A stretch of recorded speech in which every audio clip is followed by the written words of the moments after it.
Tradisi Hari Raya Idul Fitri di Indonesia menjadi momen yang begitu ditunggu tiap tahunnya. Sama seperti negara lainnya, Indonesia memiliki tradisi Hari Raya Idul Fitri sendiri. Tradisi Hari Raya Idul Fitri menjadi salah satu hal yang paling dirindukan. Pada momen ini seluruh keluarga akan berkumpul dan bersukacita.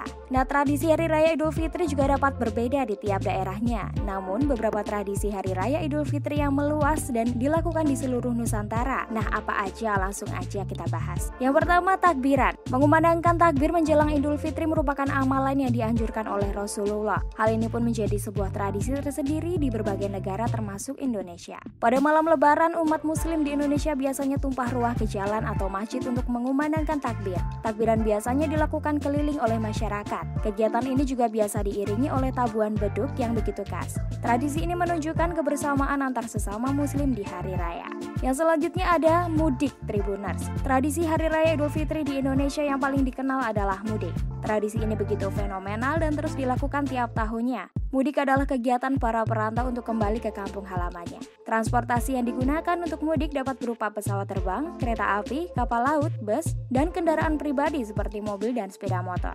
Bahkan beberapa transportasi seperti truk dan bajai juga kerap dijadikan transportasi mudik. Mudik dikaitkan dengan kata udik yang artinya kampung, desa atau dusun. Dalam istilah Jawa, mudik juga diartikan sebagai singkatan dari mulih dilik, yang artinya adalah pulang sebentar. Selanjutnya, tradisi halal bihalal. Halal bihalal menjadi tradisi yang tak terpisahkan saat lebaran. Makna halal bihalal adalah kekusutan, kekeruhan, atau kesalahan yang selama ini dilakukan dapat dihalalkan kembali. Artinya semua kesalahan melebur hilang dan kembali sedia kala. Halal bihalal juga merupakan salah satu kegiatan silaturahmi saat lebaran. Pada momen ini kerap juga dilakukan tradisi sungkem pada orang yang lebih tua. Tradisi ini berasal dari budaya tanah Jawa yang menggambarkan bakti kisah dari anak kepada orang tua. Sungkeman menjadi sebuah ritual yang tak terlewatkan saat Idul Fitri tiba. Sungkeman adalah sebuah prosesi adat yang dilakukan oleh seseorang yang biasanya lebih muda kepada orang yang lebih tua dengan tujuan sebagai bentuk penghormatan ataupun bentuk permintaan maaf. Yang selanjutnya, tradisi ketupat.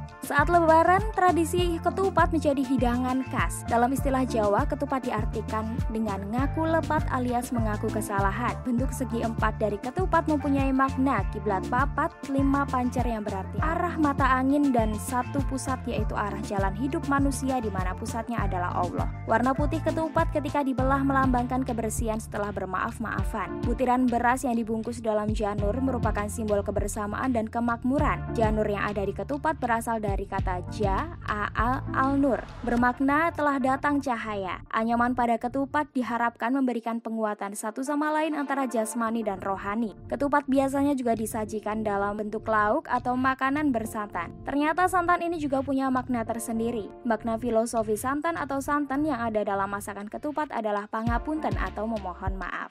Yang selanjutnya, tradisi THR. Tunjangan hari raya atau THR adalah uang yang diberikan perusahaan kepada pekerjanya saat hari raya. THR digunakan untuk memenuhi kebutuhan lebaran. Namun tradisi ini juga berlaku dalam masyarakat secara umum khususnya pada anak-anak. Pada momen ini biasanya orang dewasa yang telah bekerja memberi salam tempel pada anak-anak. Biasanya uang yang diberikan adalah uang kertas baru dengan nominal tertentu. Hal ini pula yang membuat aktivitas penukaran uang meningkat saat lebaran.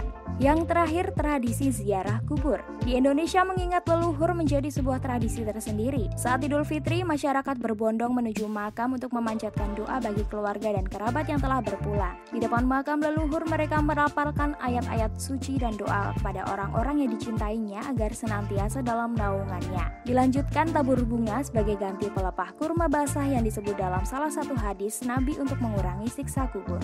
Itu tadi Tribuners 6 tradisi lebaran yang dirindukan ya setiap tahunnya. Jangan lupa kalian menjelang lebaran ini atau kalian setelah lebaran ini, kalian harus melakukan tradisi-tradisi yang biasanya dilakukan di kampung halaman nenek atau orang tua kalian. Kalau gitu selama lebaran ini ya, Memes mau memohon maaf lahir batin kepada Tribuners sekalian, pendengar sekalian. Barangkali dalam pembawaan podcast Memes kali ini ada salah kata ataupun perbuatan yang kalian tidak berkenan. Begitu Tribuners, kalau gitu kita kembali ke Fitri, mohon maaf lahir dan batin ya. Selamat lebaran dan selamat berkumpul bersama keluarga. Sampai jumpa di podcast selanjutnya.